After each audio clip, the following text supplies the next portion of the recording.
CPS workers share their most heartbreaking cases. The toy chest.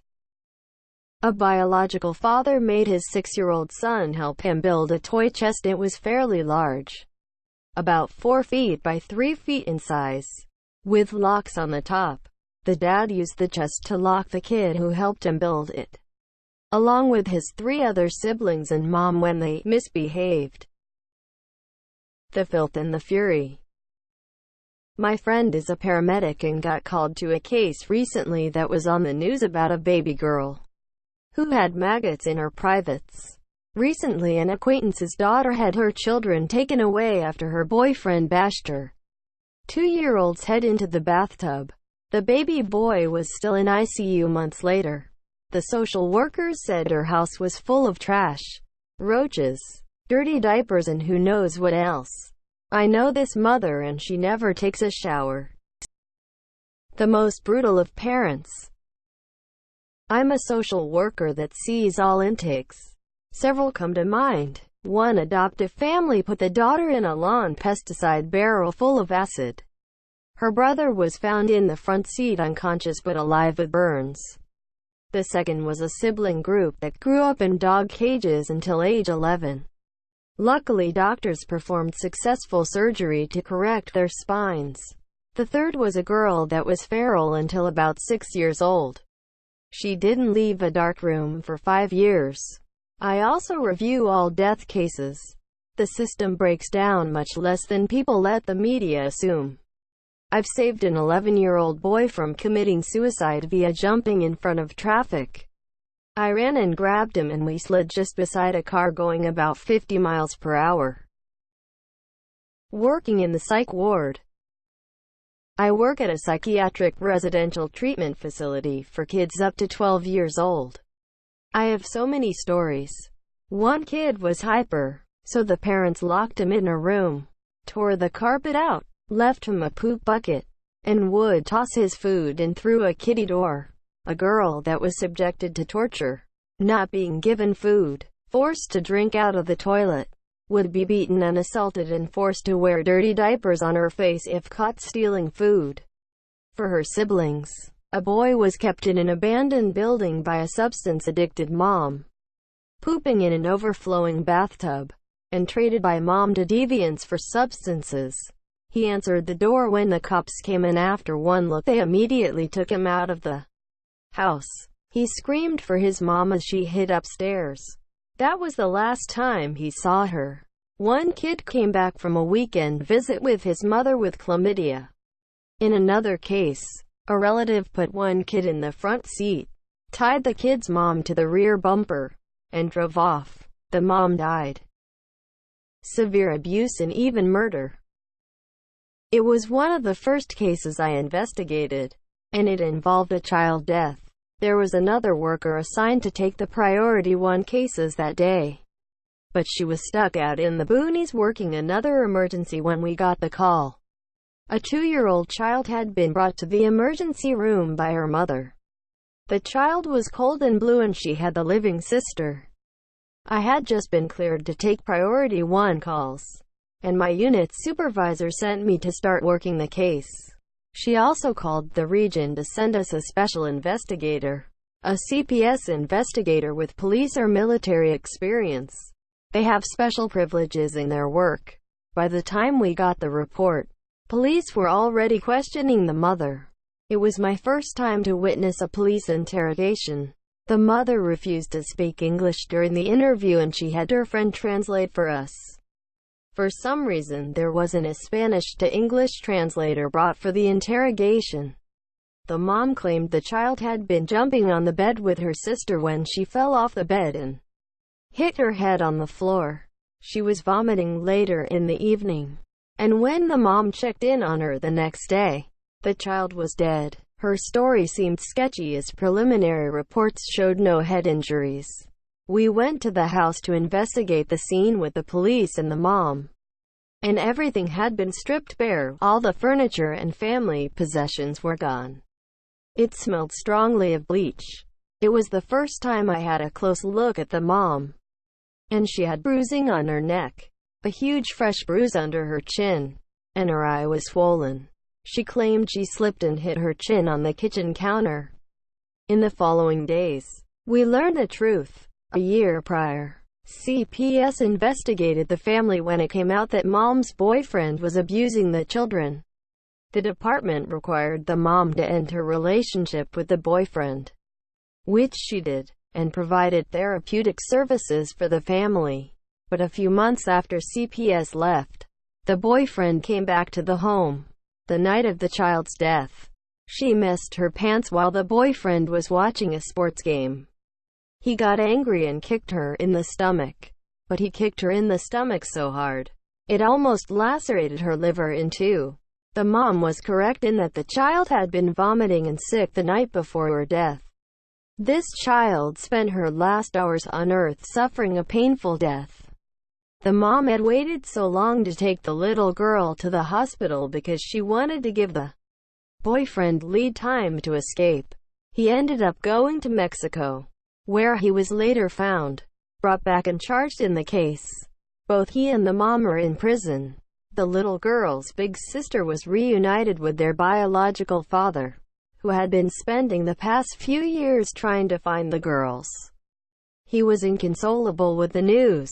It was, by far, the worst case I have ever worked. Child death cases always are. As an employee with CPS, your job is to protect children, and when you work a case with a dead child, you feel so useless, so helpless. A horrible murder. I work in prevention with at-risk families, many of whom are court-ordered after a substantiated report, and I have recently applied to permanency planning and investigations. The worst ones for me are any involving severe neglect that results in major health problems like failure to thrive or even death, or serious torture, abuse, especially when parents are trafficking their own children. We've had one high-profile case here where the mother sold her elementary-aged daughter to men. The child was fed substances, assaulted, murdered by strangulation, and dismembered. The police found her dismembered body in the bathtub. She was 10 years old. Favored sister. One bad one was two sisters, a 6-year-old and a 10-year-old. The older one was the scapegoat, and the dad always beat her, while he treated the younger one like a princess. The older one reported to dad that her uncle was abusing her, and the dad beat her for lying. Then he burned her hand on the stove when he suspected that she was inappropriately touching her younger sister. They ended up leaving the older child at a treatment facility. Then they left the state with the younger one. No one knows of their location. Children having children. Not a CPS agent, but I'm an attorney who does pro bono family court work. This is the most heartbreaking and messed up thing I've witnessed. One of my clients lost her 6 kids that she had birthed between the ages of 14 and 23 because they were living in the filthy basement of a 2-bedroom home along with my client's sister's 6 kids, as well as 2 other children from some other relative. There were 14 kids on a handful of dirty mattresses in a dank basement. When we interviewed everyone, we found out that the oldest male cousin, 15 years old, routinely assaulted my client's oldest daughter, 11 years old, and nobody ever bothered to stop him, despite every adult in the house knowing about it. All the adults said it wasn't a problem because the 11-year-old girl wanted him to do it. When we asked the little girl why the others might have thought she wanted it, she said, in the smallest voice, "If I let him do it to me, he doesn't touch any of the little girls." Dealing with the saddest of the sad. I also work at a psychiatric residential treatment facility for kids. We mainly deal with kids whose parents are too wasted to properly care for them. Parents can't handle their child having ADHD, or just not wanting their kid in general. Every so often, though, we have a few cases come through that leave a lasting impression. My first day on the floor, I was told to read some of the client's documentation to get to know their situation. The first one I read was the graphic retelling of this kid watching his mom and Stepdad slammed his little brother on the cement floor repeatedly until the child's head was no longer identifiable as such. I still remember my knees buckling a bit after I finished reading it. Another kid had a personal collection of cats that he caught around the neighborhood and stuck in a deep freeze. We've had kids come through that have either been the victim of or committed all forms of assault you could imagine. Up to this point, all of the kids that I've listed have had a reason to be placed in a psychiatric facility, so them being there is understandable. The one kid that I still think about often was one whose mother was so numbed out that it took her 3 days to make a 2-hour trip to our facility. This kid acted up constantly, had to be put in multiple physical restraints a day, not following directions, ignoring staff, etc. I started spending the last 15 to 30 minutes of my shift talking to this kid, reading books, playing with whatever toys he was interested in, stuff like that. In the end, he ended up telling me that he was acting so bad because he enjoyed the attention. It's the only way his mom would acknowledge him, and he felt like that's what he had to do in order to feel recognized. That still breaks my heart. His mother ended up losing custody of him and he went on to live with an amazing foster family. Unlike other kids, he hasn't been a repeat at our facility. He's the only kid in the last 4 years that I would have gladly brought home with me if I could. The staggering abuse. A couple stories. 3 years ago, I worked with a youth who was placed in a group home due to delinquent behavior, along with some pervy behavior.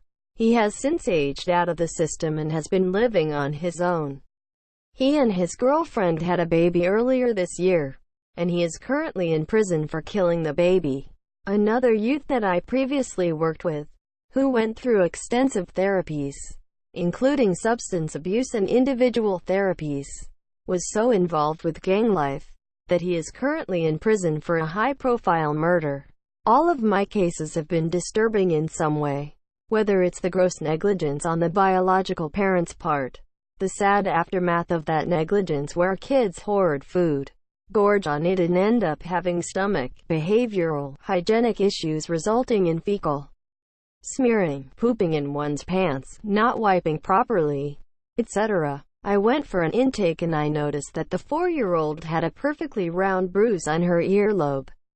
I pointed to it and told her that it looks like her boo-boo hurts.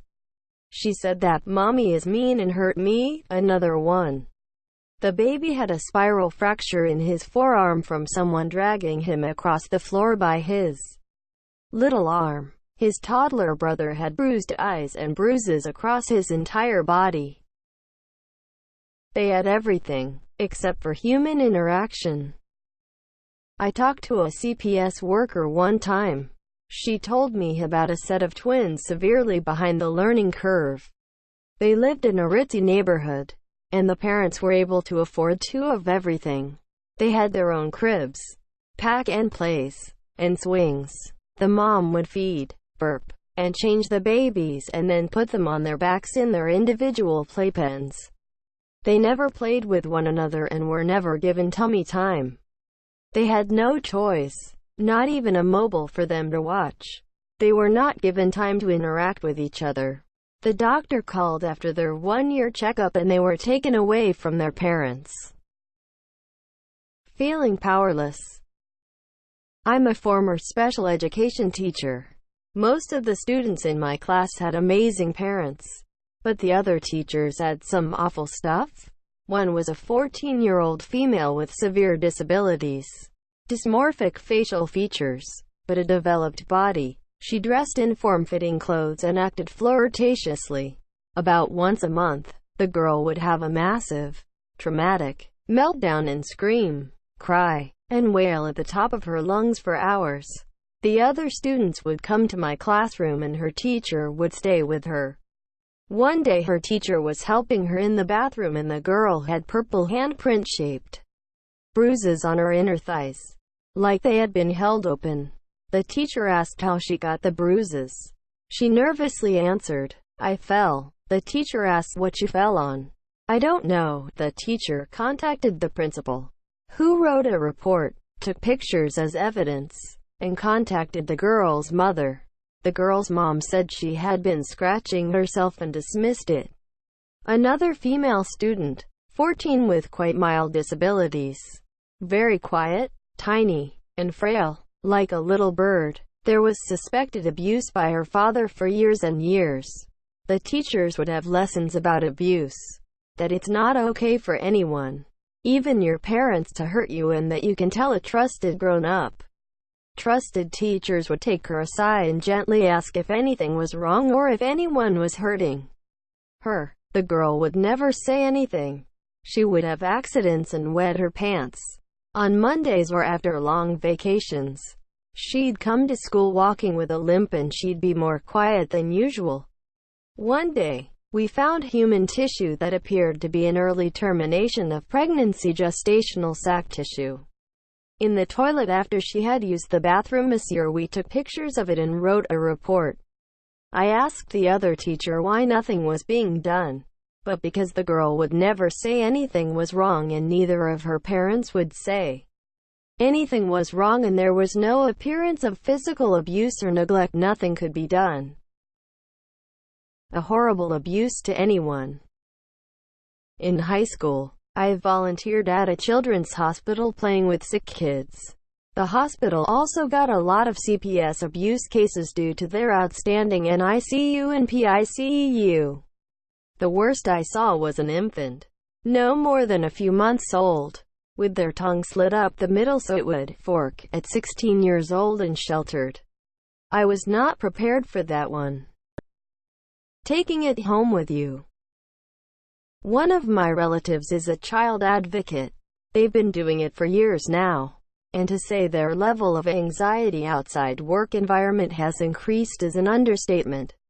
A case that brought them home crying concerned a mentally ill mom who would tie her 6-year-old son to a chair placed in the middle of pentacle painted on the floor, stuff his nighttime diaper in his mouth, and put out her smokes on him in order to exorcise the devil. She would proceed to whip him where his clothes would cover, then rub the diaper into the welts. All of this would be done in the family room, with the grandmother, who was too scared of the daughter to do anything. In the next room, even after the son was removed, the little dude would ask when he could see his mom again. Locked in the bathroom. I'm a social worker. One case that stands out came from another place. It was the talk of the office for months. That, what if it happened here? Glad it's not our case talk.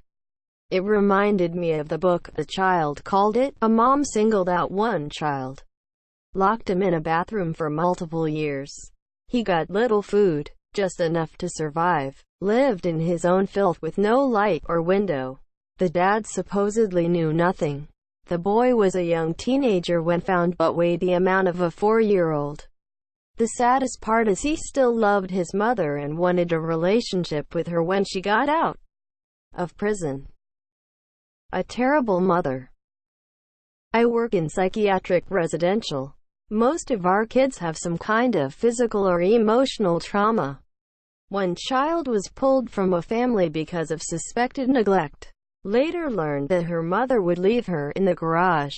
The biological mother sold her to sickos so she could get substance money. She would hold her daughter down while she was being abused. She was 8 years old. Her stepfather stepped in and he and his new wife took her in. But she was broken. The girl, who was taken from a substance-addicted, neglectful, and abusive mother, and placed with a foster family that made her sleep in the entryway and eat out of a dog dish. She moved to another foster family where she was abused. Finally, she was placed with her biological grandparents, and her grandfather physically abused her. Grandmom grabbed the kid and left granddad. Breaking from a gang. I've worked in child welfare since 2011. One that seems to be the most harrowing was a former MS-13 gang member who wound up in a shelter I was assigned to as a case manager. On intake, I would have the boys show me both sides of their arms, looking for signs of substance abuse or self-harm. This 13-year-old boy had a scar of about 6 inches in length running from the center of his wrist to about the crook of his elbow. When I asked him to explain, he said, "That's what happens when you leave." These animals held this kid down, stabbed him, and ran the knife up his entire arm. The look of hope on this kid's face made it a bit more bearable. That's what kept me sane. These boys were all grateful for the work we did. It brought me back to believing in a higher power. I saw God in those eyes. Sometimes it's all too much to remember. When I come home, I switch off completely and it's difficult to even remember what I've done at work that day. It takes me a long time to dig into my mind and retrieve that information when I'm not in a work setting. But when I'm at work, I'm busy, efficient, and totally on it. Mad. When I try and remember cases, I can remember glimpses like flicking through a photo album, but not much concrete. I have snapshot recollections of an intimidating father flicking a cockroach off the wall and eating it. Hysterical mothers begging me to understand that they want their child to go abroad to undergo female mutilation. Winning an award at work for the conviction of a man in his 30s for violating a toddler. A stepfather being charged with abuse we knew he didn't commit, and then the case being discontinued when the child admitted it was made up. Offenders who try to rationalize what they've done on interview. A neglected girl who went into school with her homework bag full of her mom's vomit, where the mom was drinking to excess each night and being sick. Babies shaken to blindness. Just moments of cases. The rest just fades away. The orphanage country. I am not an agent for CPS, but my wife and a lot of our friends work in schools. And I'm a volunteer coach. I used to practice criminal defense law in an office that handled these cases. I have lots of heartbreaking stories. But the most heartbreaking story comes from a humanitarian trip I went on to Romania when I was in high school. Romania was known as the orphanage country for a long time. The national government didn't like this image for the country, so they decided to get rid of the orphanages. They closed the orphanages and forcefully placed the orphans with random families. Voila! No more orphans. This is a terrible idea. But the real tragedy is the timing. At this time in Romania, there was a massive AIDS outbreak. This resulted in many of the orphans being assaulted, infected with AIDS, and abandoned. The government was forced to open massive children's AIDS hospitals. I was over there volunteering in one of the hospitals. Anyway, that's probably the saddest story I have personally encountered involving abused children.